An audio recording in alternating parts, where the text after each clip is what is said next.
สวัส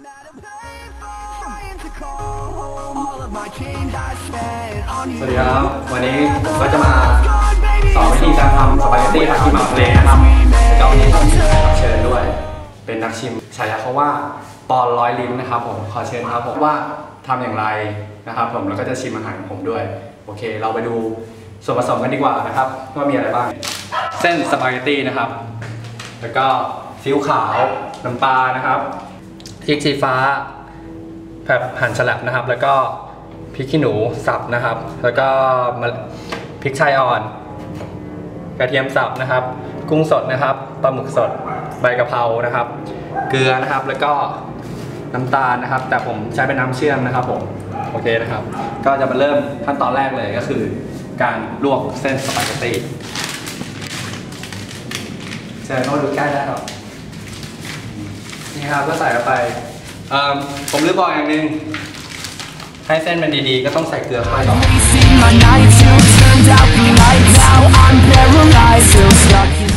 แล้วก็มารอเวลากันดีกว่าให้เส้นมันสุกแล้วจะเริ่มพิธีการทำตอนนี้นะครับเส้นสปาเกตตี้ก็สุกแล้วครับเดี๋ยวผมจะเอาตักใส่พักไว้ในน้ำเย็นนะครับ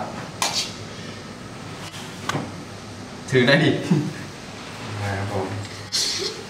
เข้ามาใกล้ๆหน่อยครับคุณปอร้อยลิ้นร้อนอ่ะวางแล้วก็เอาน้ำออกนะครับ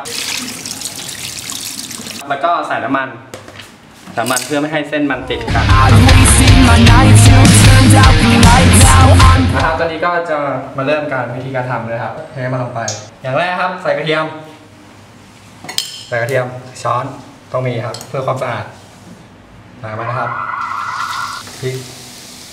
ขี้หนูสับนะครับไม่พูดอะไรเลยเหรอ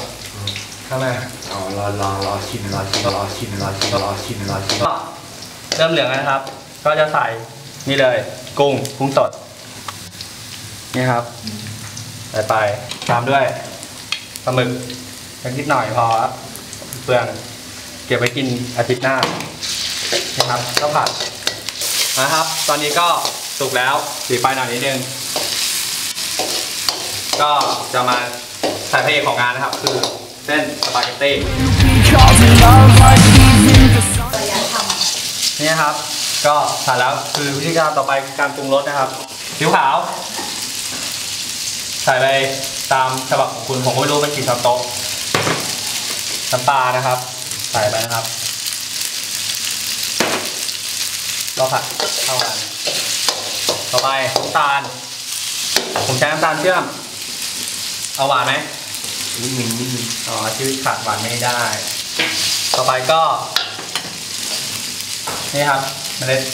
พริกไทยอ่อนพริกชี้ฟ้านะครับเพิ่มความหอมเพิ่มความเผ็ดหน่อยนิดนึงต้องใส่ใบกะเพราขั้นตอนต่อไปคือใส่จานให้ฉายาเขา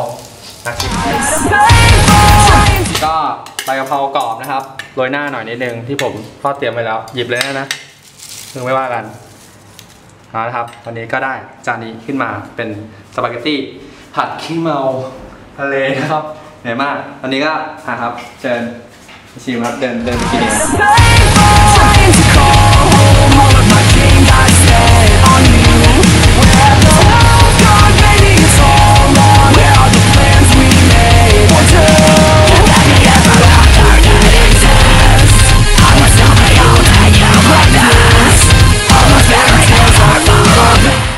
เองชิมเลยครับชิมเลย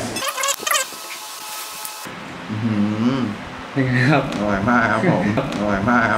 สุดยอดนะครับเอานะครับตอนนี้ก็ได้ความรู้ไปไม่มากก็น้อยนะครับที่ผมถ่ายทอดวิชาการทำสปาเกตตี้ผัดขี้เมาทะเล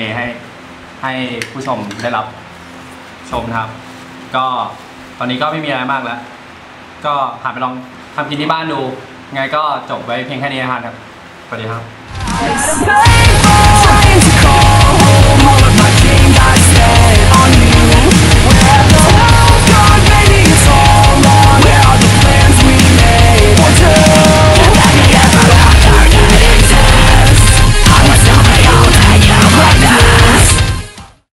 วันนี้มาทำอะไรครับตั้งไอ้นนท์มาตัดตอนไหนอ่ะตัดตอนไหน